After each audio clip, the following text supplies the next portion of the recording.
بسم الله الرحمن الرحيم. أبناء وبنات طلاب تالتة إعدادي، Welcome to the full marks in English with Mr. محمد كامل. في الفيديو اللي فات راجعنا مع بعض أهم كلمات Unit 10. في الفيديو دوت إن شاء الله هنحل مع بعض جمل عشان نراجع الجرامر بتاع Unit 10. Number 1. What has the weather بعدين نقول be like this week? It has been so nice. طبعا عندنا has يبقى هنختار الفيرب هنخليه في الباست participle في التصريف الثالث. التصريف الثالث من فيرب بي، برافو عليكم، been. طيب بعد كده عندنا number 2. have you been وبعدين came. have وbeen بيجي معاهم الفيرب زي ما احنا عارفين في ing علشان ده زمن ال present perfect continuous، زمن المضارع التام المستمر. يبقى coming. have you been coming to school this week by public transport or by another way? Number 3. what بعدين نقول has you been. طبعا you ما بتاخدش has، you بتاخد have been learning. Number 4. what has بعدين نقول be the topic. has هيبقى معاه الباست participle، هيبقى برافو عليكم been. Number 5.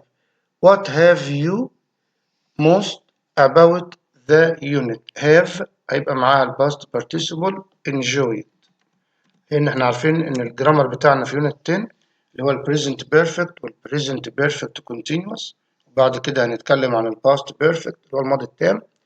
المهم إن البريزنت بيرفكت اللي هو have أو has والباست participle، والبريزنت بيرفكت كونتينوس have أو has been والverb plus ing.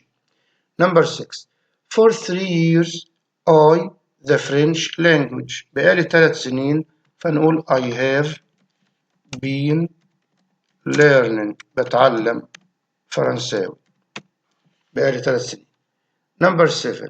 I have بقول ever been to Germany. احنا عارفين ان ever تيجي مع أقول I haven't ever اللي هي تساوي I have never، أو تيجي في السؤال، إنما ما تجيش كده في الجملة المثبتة I have، إلا طبعا في حالة اللي هي التفضيل في الصفات. يعني لما أقول مثلا this is the most intelligent boy I have ever seen.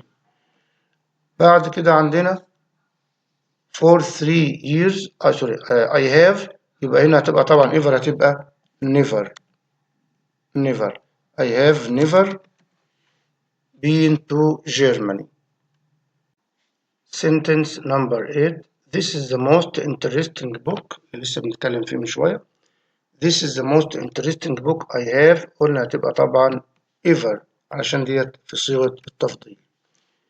Number 9. Have you finished your homework؟ ده سؤال فنختار فيه في الآخر yet. سؤال في ال present perfect في المضارع التام بنختار كلمة yet في آخر السؤال. Have you finished your homework yet؟ يعني هل أنهيت واجبك بعد؟ طب نشوف نمبر 10 الجملة رقم 10 وناخد بالنا. Have you finished your homework وبعدين حاطط لنا كلمة yet. ناخد بالنا إن هنا علامة تعجب exclamation mark، ففي الحالة دي هنستخدم already. يبقى have you finished your homework already؟ I can't believe that، لا أستطيع أن أصدق يعني. بعد كده عندنا في الصفحة اللي بعد كده تدريبات عن ال past perfect الماضي التام. Number 1.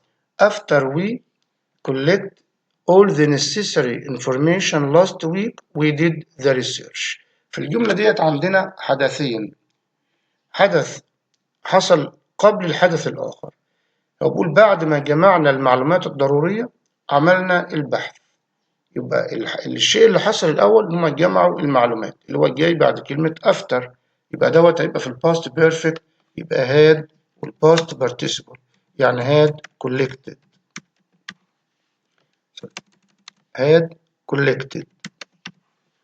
يبقى after we had collected all the necessary information last week we did the research. Number 2. Before his death قبل وفاته عمل ايه؟ The author had published.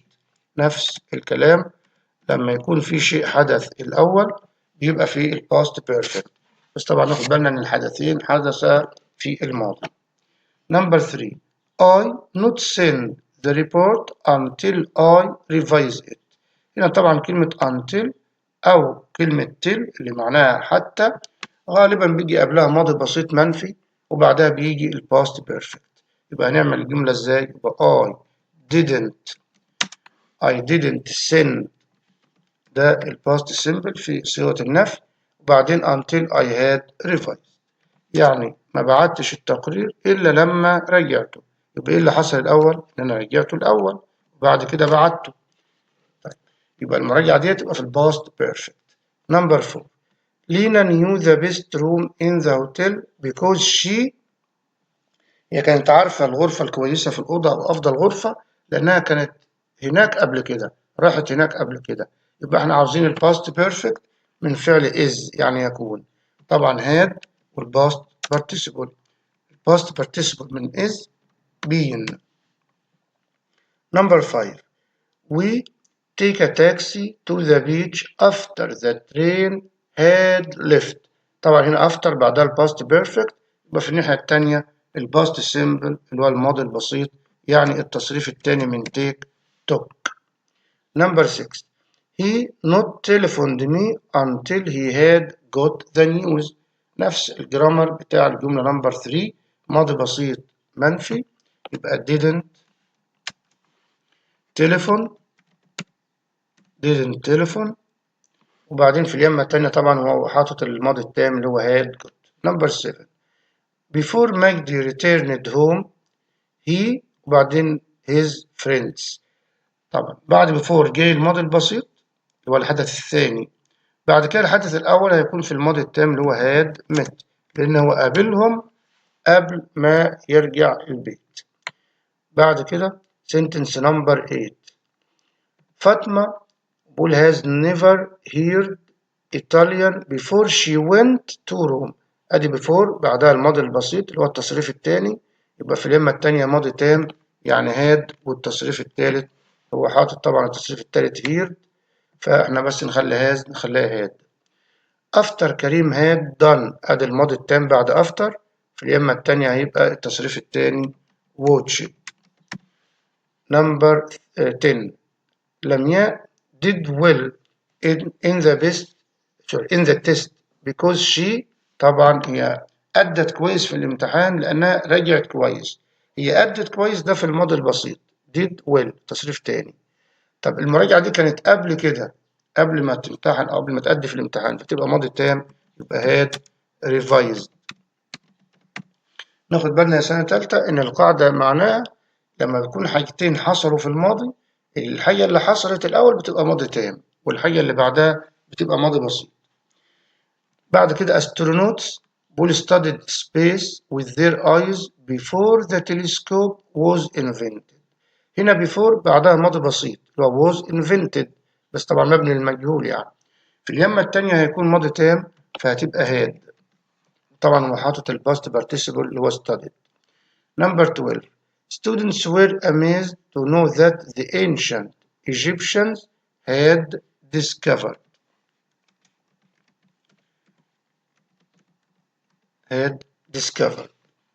a star called Sirius. Number 13 After we برضه had collected useful information about the stars we did our research. نفس الجملة had collected. Number 14 How many people on the moon by the end of the 20th century بحلول نهاية أو على نهاية القرن العشرين. طبعا الكلام ده في الماضي يبقى كلمة by أو by the time لما بتكلم بقى عن الماضي بيجي بعدها اللي بيدل على الماضي البسيط وفي اليمة التانية ماضي تام يبقى هنا برضو had walked.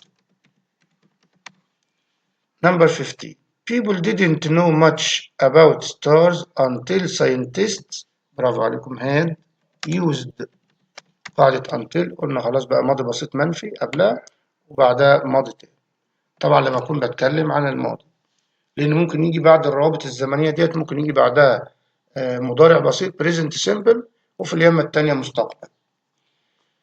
بعد كده number 16 before his death the author had published ده اللي حصل قبل his death قبل وفاته.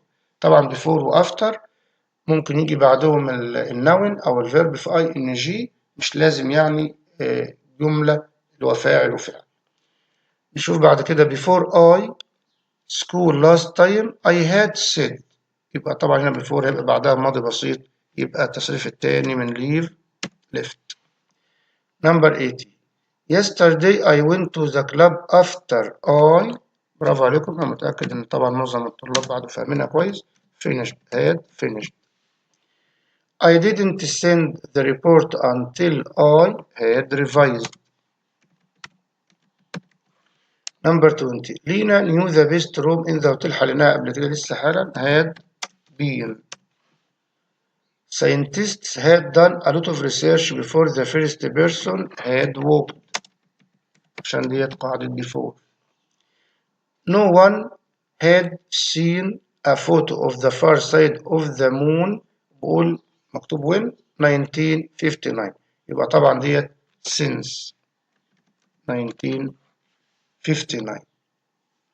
طبعا محدش كان شاف الصورة ديت حتى فترة معينة، يعني من سنة 1959 لحد فترة في الماضي. رامي his room before he started، ادي before بعدها ماضي بسيط، يبقى في الكلمة التانية ماضي تام had tidied. بعد كده بيقول ملك didn't want to start reading the book until she، طبعا عارفين قاعدة until وقلناها قبلها ماضي بسيط منفي didn't want، بعدها يبقى ماضي تام يبقى had والpast participle had prepared. Number 25 Munir not tried Japanese food before he went to the new Japanese restaurant، يبقى عندنا before بعدها الباست simple، قبلها أو في الناحية التانية يعني الباست perfect، يبقى hadn't tried. طيب بعد كده sentence number 26 I will write a reply to the email as soon as I had received it. As soon as طبعا عارفين معناها بمجرد أن، زي after، بعدها الباست perfect، وفي الناحية التانية الباست simple اللي هو التصريف التاني، فتبقى wrote. Number 27 Before she returned home she، قبل ما ترجع البيت she had bought، كانت قد اشترت had bought. Number 28 I did my homework at the same time my brother watched TV، نفس الشيئين كانوا بيحدثوا مع بعض، لأن هنا ما فيش حاجة حصلت قبل التاني، أو ما فيش حدث قبل التاني، هما الحدثين حدثوا في نفس الوقت. I did my homework، أنا عملت الواجب، وفي نفس الوقت my brother watched TV، أخي اتفرج على التلفزيون. She found a mistake، وجدت خطأ after she had reread، طبعا reread يعني يعيد قراءة. والتصريف الثالث طبعا من read أو من reread هو reread. بعد كده نمبر 30 after زياد يبقى had written past perfect. نمبر 31 as soon as لسه قايلينها دلوقتي يبقى had watched. as soon as قلنا معناها بمجرد أن، وبعدها الباست بيرفكت، وفي اليمة التانية الباست سيمبل الماضي البسيط.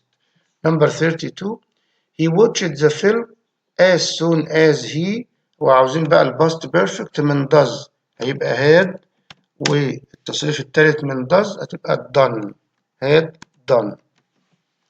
Number 33 he didn't telephone me until he had heard، لأنه عاوز بس had بس، لأن التصريف التالت موجود اللي هو here.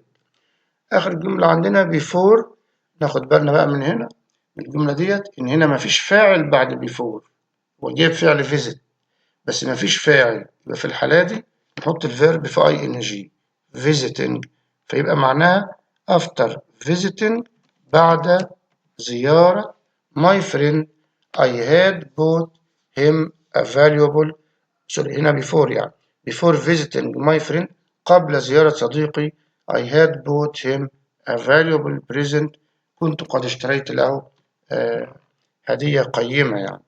نشوف كده الامتحان، نشوف حتى هتداله. هنا a student is talking to his teacher about the solar system. Student بيقول للتيتشر nice to meet you sir.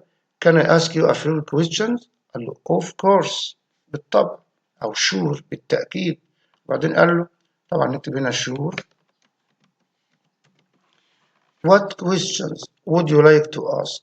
فسأله سؤال فالإجابة بقول له there are 8 planets in the solar system. يبقى السؤال هنا how many planets كم عدد الكواكب are there in the solar system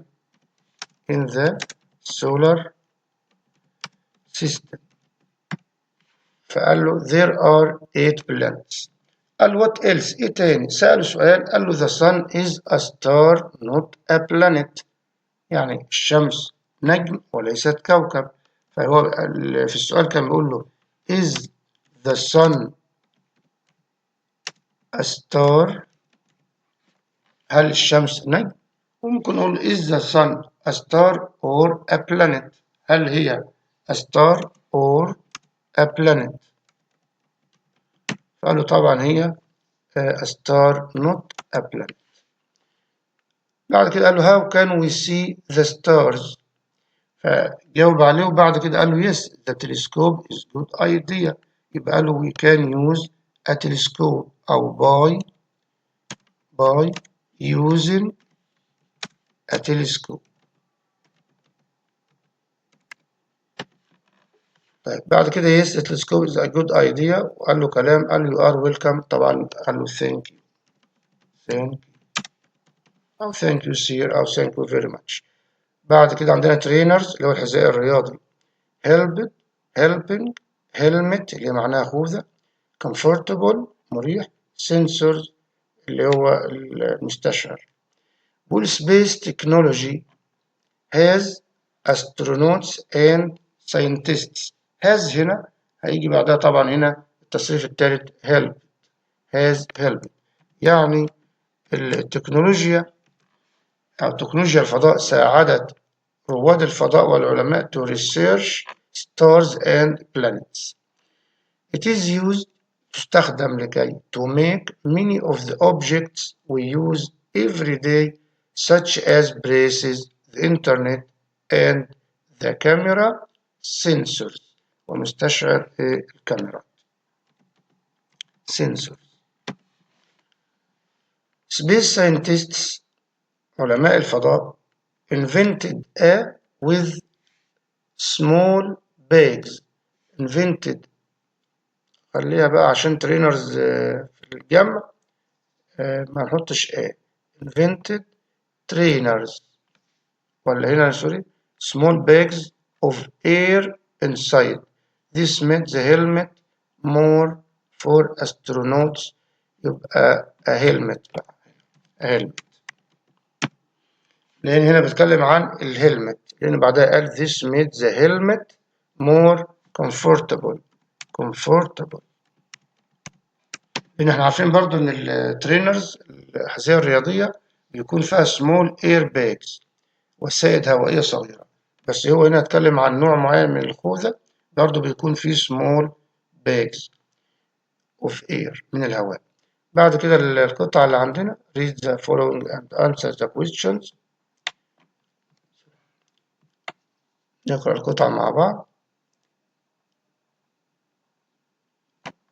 Captain Scott was a famous English soldier. كان جندي إنجليزي مشهور. He loved adventure and wanted to go to the middle of Antarctica اللي هو القطب الجنوبي.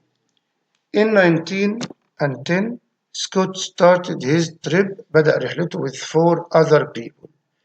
If they got there they would be the first people to walk to the middle of Antarctica. It was a long and difficult walk, but in January 1911 they finally arrived. However, ولكن Scott found that he was not the first person to walk there. اكتشف إن هو ما كانش أول شخص يروح هناك. A man called Roald Amundsen and his team arrived 1 month earlier كان في فريق تاني راحوا قبلهم بشهر. What did Captain Scott do that was different to Roald Amundsen؟ هو عمل ايه مختلف؟ Captain Scott didn't have the modern equipment that Roald Amundsen had. ما كانش عنده نفس المعدات الحديثة اللي الفريق اللي قبله كان معاه. And he didn't know how to travel in the snow as well as Roald Amundsen. ما عرفش ازاي يسافر في التلج او الجليد يعني. Why did Captain Scott want to go to Antarctica؟ هو كان عاوز يروح ليه؟ Because he loved adventure، لأنه كان بيحب المغامرات. وممكن نكمل ونقول if he got there he would be the first person to walk to the middle of Antarctica. Number 2. What did Captain Scott discover when he arrived؟ He discovered that he wasn't the first person.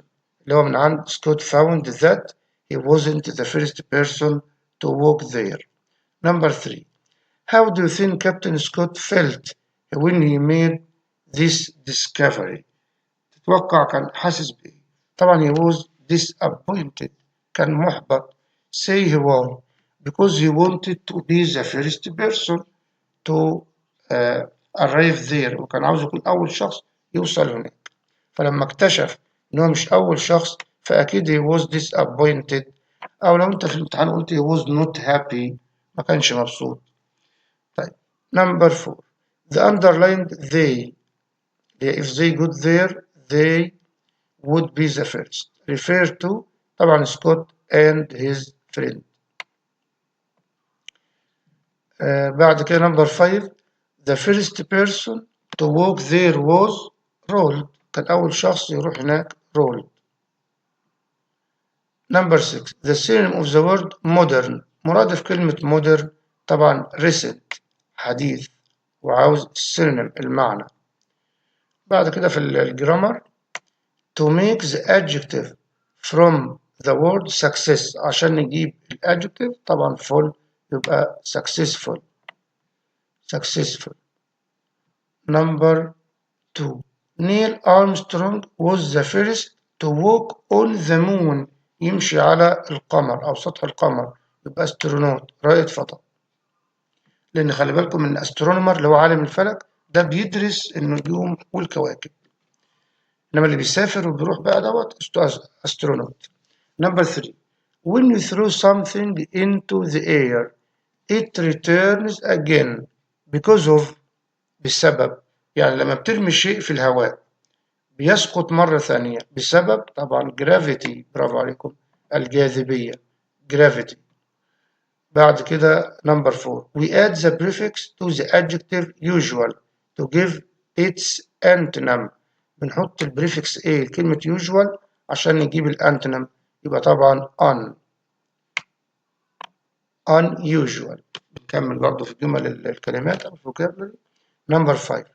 We add the suffix to the word wire to have its opposite. عكس wire wireless، لاسلكي بدون أسلاك. A device، هنا device يعني جهاز، مش كلمة advice يعني نصيحة. A device that can react to light، اللي بتستجيب للضوء والحرارة heat، pressure الضغط etc. do or show something، بتبين شيء أو كده، دي اسمها السنسور، المستشعر أو الحساس يعني. He will waited for half an hour now. كلمة now يعني دلوقتي الآن، هو منتظر بقاله نصف ساعة حتى الآن، يبقى has been waiting، هو منتظر بقاله نصف ساعة حتى الآن. He came and then it began. خلي بالكم هو جه ده اللي حصل الأول، ما جابوش ماضي تام، مش مشكلة، ماضي بسيط، فالحدث التاني برضه هيكون ماضي بسيط، ما يكونش ماضي تام طبعا. بعد كده نمبر 3. by the time I went out، يبقى الكلمة التانية ماضي تام، يبقى had begun، التصريف التالت من begin begun. Number 4. I will never meet a celebrity before. عمر ما قابلت شخصية مشهورة من قبل. celebrity يعني شخصية مشهورة، يبقى طبعا I have never والتصريف التالت met. وبعد كده في باراجراف عن a review of satellite technology، عن تكنولوجيا الأقمار الصناعية وكده. وكده أعزائي الطلاب نكون راجعنا مع بعض أهم كلمات وجرامر unit 10. Until I meet you again, I wish you the best of luck. Goodbye.